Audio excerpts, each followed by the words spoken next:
पिंपरी चिंचवड महानगरपालिकेत शिकाऊ उमेदवार भरतीची मोठी संधी आली आहे.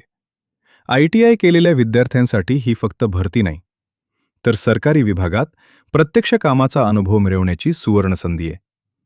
पण अर्ज करताना एक छोटी चूक झाली, तर तुमचा फॉर्म रिजेक्ट होऊ शकतो.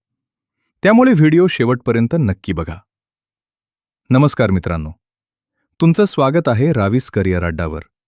आज आपण पाहणार आहोत पिंपरी चिंचवड महानगरपालिका शिकाऊ उमेदवार भरती 2026 ते 27 बद्दल संपूर्ण माहिती. या भरतीमध्ये विविध ITI ट्रेडसाठी एकूण 407 जागा देण्यात आल्या आहेत.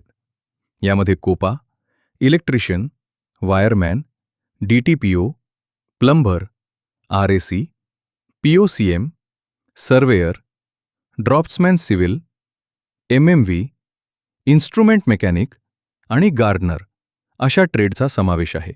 सर्वात महत्त्वाचं म्हणजे अर्ज प्रक्रिया ऑनलाईन पद्धतीने NAPS पोर्टलवरून करायची आहे. उमेदवारांना www.apprenticeshipindia.gov.in या पोर्टलवर 100% प्रोफाईल अपडेट करून रजिस्ट्रेशन करणे आवश्यक आहे. त्यानंतर PCMCच्या अधिकृत वेबसाईटवर दिलेल्या लिंकद्वारे अर्ज करायचा आहे. आता प्रक्रिया नीट समजून घ्या. सर्वप्रथम तुमच्याकडे संबंधित ट्रेडमध्ये ITI उत्तीर्ण असणे आवश्यक आहे. बहुतेक ट्रेडसाठी प्रशिक्षण कालावधी 1 वर्ष किंवा 2 वर्ष असा दिलेला आहे. उदाहरणार्थ, कोपासाठी 1 वर्ष, इलेक्ट्रिशियन आणि वायरमॅनसाठी 2 वर्ष, प्लंबरसाठी 1 वर्ष, सर्वेयरसाठी 2 वर्ष अशा पद्धतीने कालावधी आहे. यानंतर उमेदवाराने NAPS पोर्टलवर जाऊन स्वतःची प्रोफाईल पूर्ण करायची आहे. आधार कार्ड, बँक खाते, DBT इनेबल, शैक्षणिक कागदपत्रे, ITI मार्कशीट, जात प्रमाणपत्र लागू असल्यास, पासपोर्ट फोटो, स्वाक्षरी हे सर्व तपशील व्यवस्थित भरायचे आहेत. लक्षात ठेवा, अर्ज फक्त भरला म्हणजे काम संपलं नाही. कागदपत्र पडताळणीच्या वेळी तुम्ही दिलेली माहिती आणि ओरिजिनल डॉक्युमेंट्स मॅच झाले पाहिजेत. जर नाव, जन्मतारीख, मार्कशीट, आधार किंवा बँक माहितीमध्ये फरक असेल तर अडचण येऊ शकते. अर्ज करण्याची महत्त्वाची तारीख म्हणजे ऑनलाईन अर्ज प्रक्रिया 29 एप्रिल 2026 ते 5 मे 2026 या कालावधीत सुरू राहणार आहे. त्यामुळे शेवटच्या दिवशी सर्व्हर स्लो होणे, OTP न येणे, डॉक्युमेंट अपलोड प्रॉब्लेम येणे अशा अडचणी टाळण्यासाठी आधीच अर्ज करा. आता सिलेक्शन प्रोसेसबद्दल बोलूया.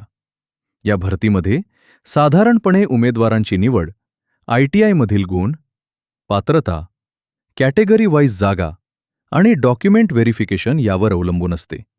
अर्ज झाल्यानंतर शॉर्टलिस्ट किंवा मेरिट लिस्ट PCMCच्या अधिकृत वेबसाईटवर प्रसिद्ध होऊ शकते.